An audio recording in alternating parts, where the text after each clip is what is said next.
The following is a project supported through the Canadian Agri-Safety Applied Science Program administered by Agravita Canada.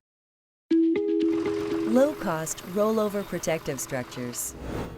Tractor rollovers remain as one of the leading causes of accidental death on Canadian farms.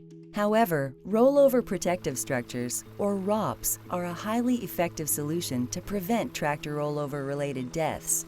But commercial ROPS often exceed the value of the older model tractors on which they are needed. On a previous project, Prairie Agricultural Machinery Institute, PAMI, had developed a ROPS design that could be built by farmers for a cost of only $250.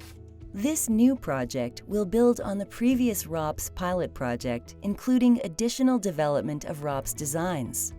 These ROPS designs will be installed on 50 Canadian farm tractors. A social awareness campaign will promote the benefits of using the ROPS designs.